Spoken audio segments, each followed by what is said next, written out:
नमस्कार, आप देख रहे हैं न्यूज़ वन इंडिया। मैं हूं आपके साथ राजेश कुमार और बुलेटिन की शुरुआत बड़ी खबर के साथ करेंगे। गुजरात विधानसभा चुनाव में बीजेपी की प्रचंड जीत हुई है और गुजरात में 156 सीटों के साथ बीजेपी को बहुमत मिला है। यानी बहुमत के आंकड़े से ऊपर तक यह आंकड़ा जा चुका है और 156 सीटें बीजेपी के खाते में आई हैं। 17 सीटों पर कांग्रेस सिमट गई और आम आदमी पार्टी जो है उसका भी यहां पे खाता खुला और 5 सीटों से आम आदमी पार्टी को संतोष करना पड़ा। अन्य के खाते में 4 सीटें आई हैं। गुजरात में जीत के बाद अब भारतीय जनता पार्टी के कार्यकर्ताओं में जीत का जश्न मनाया जा रहा है। उनकी तरफ से कार्यकर्ताओं ने गरबा खेल के जीत का जश्न मनाया। 12 दिसंबर को भूपेंद्र पटेल फिर मुख्यमंत्री पद की शपथ लेंगे और पीएम मोदी, अमित शाह भी शपथ ग्रहण समारोह में शामिल होंगे। तो गुजरात में ऐतिहासिक जीत भारतीय जनता पार्टी की हुई है। यूपी उपचुनाव की बात करें तो वहां पे मैनपुरी समाजवादी पार्टी के खाते में, खतौली आरएलडी और रामपुर बीजेपी के खाते में गई, जबकि हिमाचल प्रदेश में कांग्रेस ने बहुमत का आंकड़ा पार कर लिया। वहां कांग्रेस सरकार बना रही है। तो कहीं खुशी है, कहीं गम है। कहीं अगर एक पार्टी की जीत हुई है तो दूसरी जगह हार हुई है। तो 17 सीटों पर कांग्रेस गुजरात में सिमट गई। पिछली दफा बेहतर टक्कर दी थी, लेकिन इस बार कहीं टक्कर में कांग्रेस दिखाई नहीं दी। शुरुआती रुझान जरूर मुकाबला कड़ा दिखा रहे थे, लेकिन जैसे जैसे मतगणना आगे बढ़ी तस्वीर साफ होती चली गई और कांग्रेस पिछड़ती गई, बीजेपी आगे निकलती गई। अब तक की ये सबसे बड़ी जीत भारतीय जनता पार्टी की ऐतिहासिक जीत 156 सीटों के साथ नंबर 1 पर काबिज, बहुमत के आंकड़े से बहुत आगे। एक तरफा जीत, एक तरफा मुकाबला। प्रधानमंत्री का गृह राज्य गुजरात, गृह मंत्री अमित शाह का गृह राज्य, और गुजरात ने कई संदेश कई दफा दिए हैं। अपने आप में एक मॉडल। 27 साल से पहले ही गुजरात में भारतीय जनता पार्टी का राज और एक बार फिर बीजेपी ने इस बार बड़े पैमाने पे, बड़े अंतर के साथ बड़ी जीत हासिल की है। कांग्रेस के लिए जरूर ये चिंतन का विषय है कि जहां पिछली दफा कड़ी टक्कर दी, वहां इस बार इतनी पीछे कैसे रह गए। लेकिन हिमाचल से जरूर कांग्रेस को थोड़ी खुशी इस चुनाव में मिली। तो गुजरात की जीत पर भारतीय जनता पार्टी ने प्रेस कॉन्फ्रेंस की और बीजेपी प्रदेश अध्यक्ष सीआर पाटिल ने गुजरात की जनता का आभार व्यक्त किया। प्रधानमंत्री को जीत का शिल्पकार बताया और भूपेंद्र पटेल ने भी प्रधानमंत्री और जनता का जीत का श्रेय जो है वो जनता को और प्रधानमंत्री नरेंद्र मोदी को दिया। तो पीएम मोदी को बताया जीत का शिल्पकार। जीत का श्रेय गुजरात की जनता को और प्रधानमंत्री को दिया गया। भूपेंद्र पटेल ने भी प्रधानमंत्री नरेंद्र मोदी और जनता को इस जीत का श्रेय दिया है। और गुजरात की जीत पर बीजेपी ने प्रेस कॉन्फ्रेंस की, जनता का आभार व्यक्त किया।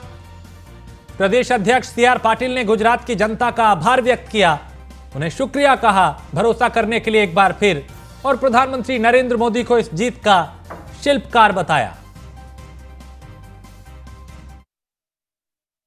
गुजरात की जनता ने पहले से ही प्रदेश में प्रचंड बहुमत से भाजपा की सरकार बनाने का संकल्प कर दिया था।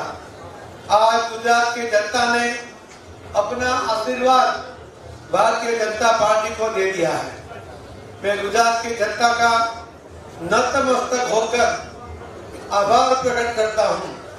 इस ऐतिहासिक विजय में जनता के आशीर्वाद के साथ साथ में अंतःकरणपूर्वक माननीय प्रधानमंत्री श्री नरेंद्र मोदी जी का आभार प्रकट करता हूं, जिन्होंने भाजपा को विजयी बनाने के लिए कठोर परिश्रम किया। उन्होंने 31 जनसभाएं की, 3 भव्य रोड शो किए। इस विजय के शिल्पकार माननीय नरेंद्र मोदी जी है।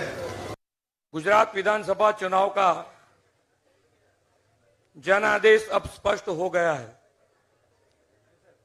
भारतीय जनता पार्टी के विजय रथ के सारथी हम सब के नेता और देश के यशस्वी प्रधानमंत्री श्री नरेंद्र भाई ने पहले ही कहा था कि गुजरात की जनता यह चुनाव लड़ रही है।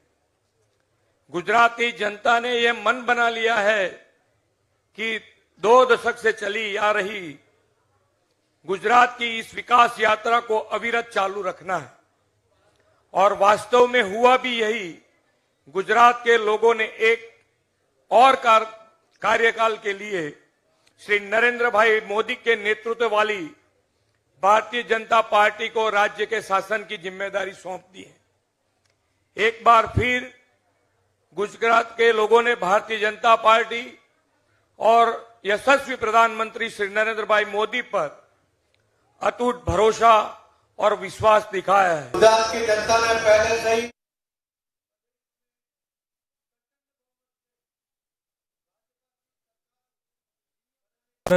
नितिन पटेल हमारे साथ, पूर्व उप मुख्यमंत्री गुजरात के, हमारे साथ जुड़ चुके हैं। नितिन जी, अब ऐतिहासिक जीत अब तक की गुजरात में, और बड़े पैमाने पे इस जीत का अगर 2 कारण श्रेय देने के मैं कहूं तो क्या 2 बड़ी वजह रही गुजरात में इस बड़ी जीत की?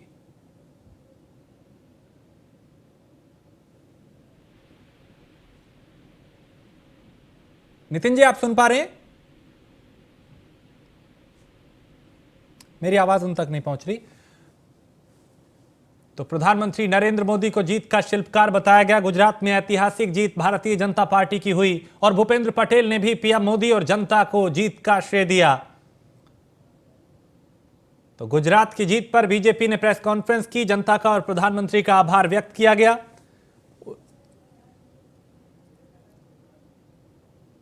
और बीजेपी प्रदेश अध्यक्ष CR पाटिल ने गुजरात की जनता का आभार व्यक्त किया। तो गुजरात ने एक बहुत बड़ा संदेश दिया है आने वाले 2024 के चुनाव के लिए भी, और यह बता दिया कि गुजरात में बीजेपी पहले से और ज्यादा मजबूत हुई है।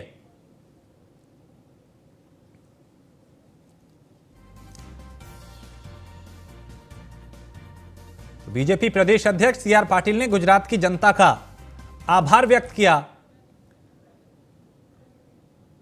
और नितिन भाई पटेल हमारे साथ इस वक्त, गुजरात के पूर्व उप मुख्यमंत्री, हमारे साथ जुड़ चुके हैं। नितिन जी, जीत का ये जो श्रेय है वो किसे आप लोग देंगे, क्योंकि एक बड़ी जीत है बड़े अंतर के साथ, और एक बड़ा संदेश यहां से इस जीत ने दिया है? देखिए, इस जीत का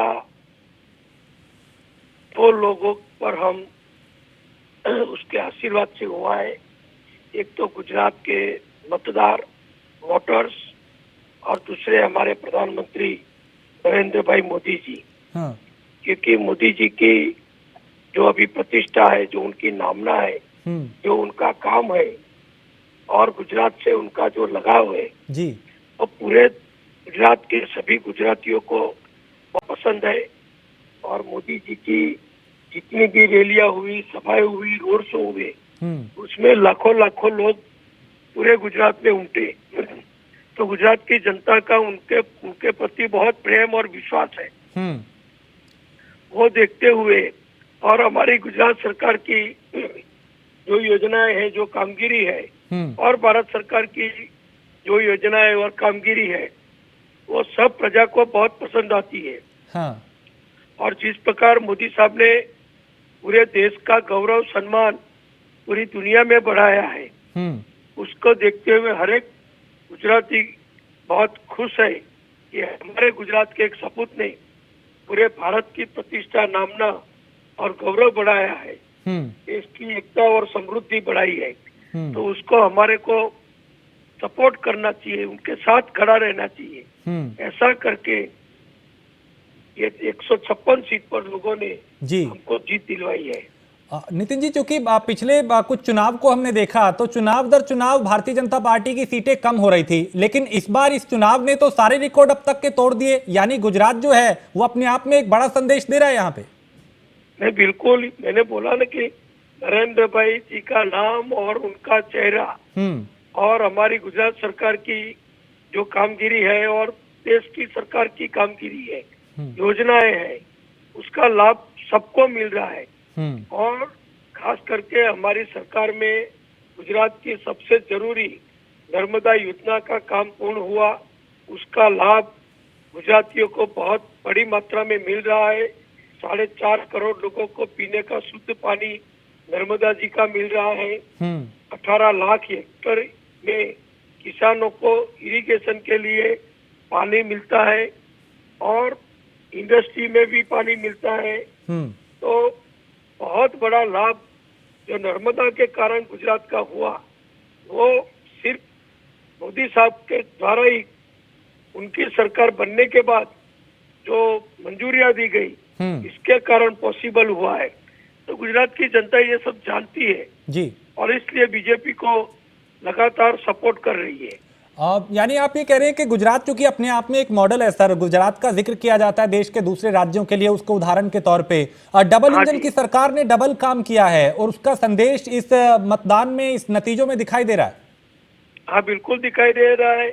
एक केंद्र सरकार की कामगिरी, योजनाओं का लाभ, कोरोना जैसी महामारी हो या किसी भी प्रकार की गुजरात में लोगों को जरूरियात हो, तो मोदी जी ने हमेशा गुजरात को मदद की है, पूरे देश को मदद की है। और गुजरात की हमारी भूपेंद्र भाई पटेल की सरकार भी जो अच्छी तरह काम कर रही है, लोगों को उससे पूर्ण संतोष है, सेटिस्फेक्शन है। एक बड़ा कारण सर, मैं अगर इस जीत का पूरा जानूं कि पूरे चुनाव में मुद्दा बना, और एक ऐसा कारण जिसने विरोधियों को कहीं टिकने ही नहीं दिया। कौन सा, मुझे बताना है? जी, कोई ऐसा एक कारण जो इस पूरे चुनाव में आपको नहीं। लगता है कि ये एक ऐसा मुद्दा था या कारण था जिसके चलते भारतीय जनता पार्टी ने ऐतिहासिक जीत दर्ज की है? देखिए, हमारे पार्टी की संगठन की जो एकता है, मोदी जी का नाम, उनका काम, हमारी पार्टी का संगठन का फील्ड वर्क में काम और लोगों के साथ जुड़ के हमेशा बीजेपी के कार्यकर काम करते हैं। इसलिए ये हमारे संगठन की भी बहुत बड़ी जीत है। संगठन इतना काम किया है कि एक घर गुजरात का ऐसा बाकी नहीं है कि जहां हमारी पार्टी का संदेश हमने नहीं पहुंचा है। तो आदिवासी क्षेत्र से लेके कच्छ तक के एरिया में सभी घर हम पहुंचे। ये भी एक बहुत बड़ा हमारा एक संगठन का काम हमने सफल किया है, तो उसका भी लाभ हमको मिला है। ठीक है, बहुत शुक्रिया Nitin ji, news one India से बात करने के लिए, हमें वक्त देने के लिए। तो ये नितिन भाई पटेल थे, गुजरात के पूर्व मुख्यमंत्री, जिन्होंने बताया कि सरकार की जो योजनाएं हैं उसका लाभ जनता तक पहुंचा है। डबल इंजन की सरकार डबल रफ्तार से काम कर रही है और गुजरात ने एक बड़ा संदेश दिया है अपने आप में, जो आने वाले कई चुनावों को प्रभावित करेगा। एक तरफा ये चुनाव, 156 सीटें भारतीय जनता पार्टी के खाते में, तो बीजेपी क्यों जीती? मोदी मैजिक का जोरदार असर यहां पे रहा। कांग्रेस क्यों हारी? प्रदेश में पार्टी का कोई बड़ा नेता यहां पे नहीं चुनावी मैदान में उतरा। और बीजेपी की जो जीत है वो चूंकि डबल इंजन सरकार पे जोर रहा। और अगर कांग्रेस की बात करें तो प्रदेश में पार्टी का नेतृत्व काफी कमजोर रहा। और बीजेपी क्यों जीती, इसका एक कारण यह भी है कि दिग्गज नेताओं ने पूरी ताकत झोंक दी, जबकि कांग्रेस के दिग्गज चेहरों ने इस पूरे चुनाव से दूरी बनाए रखी थी।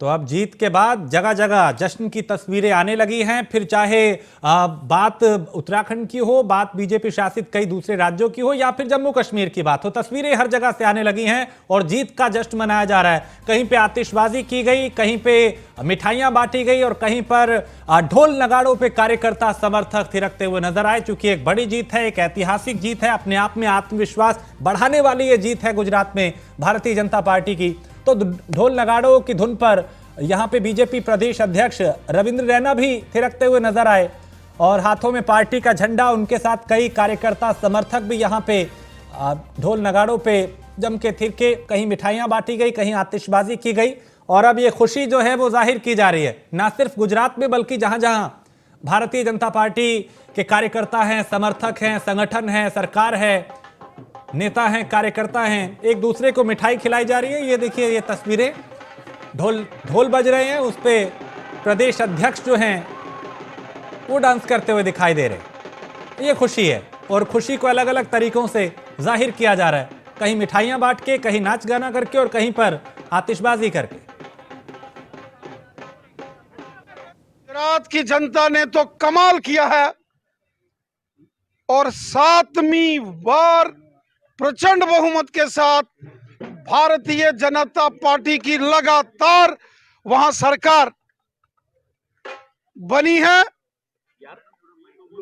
और एक रिकॉर्ड बना है इतना प्रचंड बहुमत इससे पहले गुजरात में किसी को भी नहीं रहा। यह जीत का सारा श्रेय हमारे देश के यशस्वी प्रधानमंत्री आदरणीय नरेंद्र मोदी साहब को जाता है। गुजरात की जनता ने तो गुजरात में हुआ मोदी मोदी तस्वीरें इस वक्त आप भाजपा के दफ्तर में देख रहे हैं और यहाँ पर किस तरह जीत का जश्न मनाया जा रहा है। सीधी तस्वीरें आप जम्मू भाजपा कार्यालय से देख रहे हैं और तस्वीरें आपके सामने हैं कि यहाँ पर किस प्रकार से जश्न मनाया जा रहा है। ढोल नगाड़े बजाकर यहाँ पर जीत का जश्न मनाया जा रहा है। गुजरात में तो कहीं पे खुशी है और कहीं पे गम भी है, क्योंकि गुजरात के बाद अगर हिमाचल की बात करें तो वहां पे रिवाज नहीं बदला और हिमाचल प्रदेश में बदलाव की जो परंपरा है वो कायम है। यानी हिमाचल विधानसभा चुनाव में बीजेपी को झटका लगा है। गुजरात में जहां एक तरफा जीत के बाद खुशी मनाई जा रही थी, वहीं पे अगर हिमाचल प्रदेश की बात करें तो हिमाचल विधानसभा चुनाव में बीजेपी को झटका लगा। यहां कांग्रेस ने बहुमत के आंकड़े को पार करते हुए कांग्रेस ने 40 सीटों पर जीत दर्ज की है और जबकि 25 सीटों पर भारतीय जनता पार्टी यहां पे सिमट गई। और रिवाज वहां पे ये कि हर 5 साल में सत्ता बदलती है, इस बार भी वही हुआ और अन्य के खाते में 3 सीटें यहां पे गई, 40 कांग्रेस जबकि 25 भारतीय जनता पार्टी के खाते में यहां पे सीटें गई। और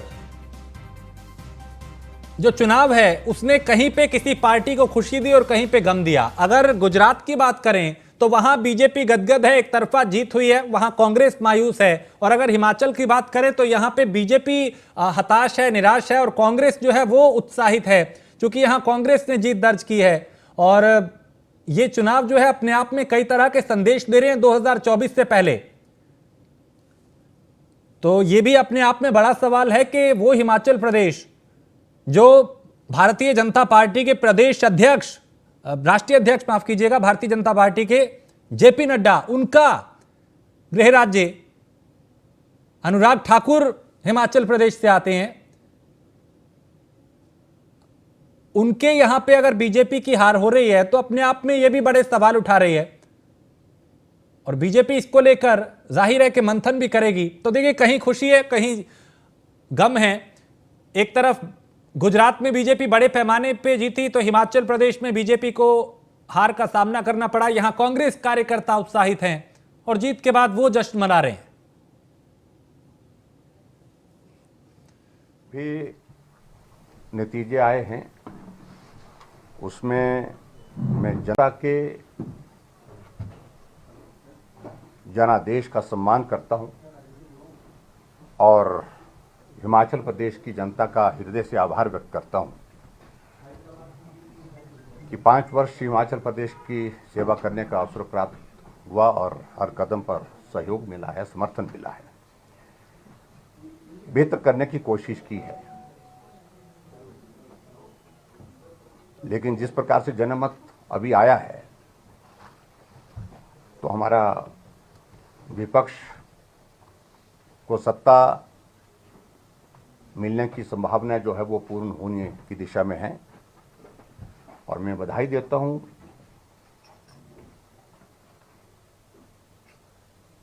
हिमाचल प्रदेश के सभी लोगों का, मतदाताओं को विशेष तौर से,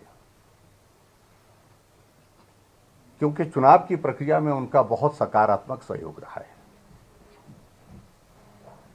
कहीं भी कोई भी इस प्रकार की कोई घटना घटित नहीं हुई जिसके कारण समाज पर बुरा असर पड़े और अब पूरा कैंपेन बहुत बेहतर ढंग से पूर्ण हुआ।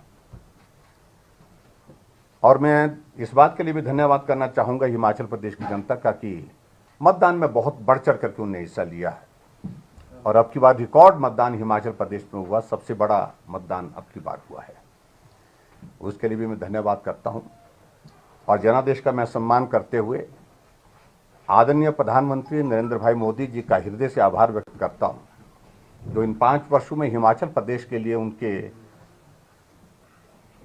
आशीर्वाद से जो विकास के लिए सहयोग मिला है, जो हिमाचल प्रदेश के लिए उनका प्यार मिला है, उसके लिए हम हिमाचल प्रदेश देवभूमि के सब लोग उनके जीवन भर एहसानमंद रहेंगे। जो भी तो बीजेपी यहां पे क्यों हारी? दरअसल सरकार विरोधी लहर थी, कांग्रेस क्यों जीती? सरकार बदलने की परंपरा यहां पे हर 5 साल में रही है। हिमाचल प्रदेश की हम बात कर रहे हैं। बागियों ने यहां पे भारतीय जनता पार्टी का खेल बिगाड़ दिया, जबकि प्रदेश नेतृत्व ने यहां पे पूरी ताकत, कांग्रेस का जो प्रदेश नेतृत्व है पूरी ताकत यहां पे झोंक दी थी और बड़े नेताओं का प्रचार बीजेपी की तरफ से बेअसर रहा, जबकि कांग्रेस की तरफ से प्रियंका गांधी काफी सक्रिय यहां पे रही और पेंशन स्कीम भारी पड़ी है भारतीय जनता पार्टी पर, क्योंकि चुनावी वादों में कांग्रेस आगे रही। अपनी बात जनता तक पहुंचाने के लिए कई लोक लुभावने वायदे कांग्रेस की तरफ से किए गए। तो कांग्रेस क्यों जीती और बीजेपी क्यों हारी, ये हम ग्राफिक्स के जरिए आपको बता रहे हैं कि वो कौन से मुद्दे हावी रहे जिसके चलते इस तरह का जनादेश हिमाचल प्रदेश में आया है।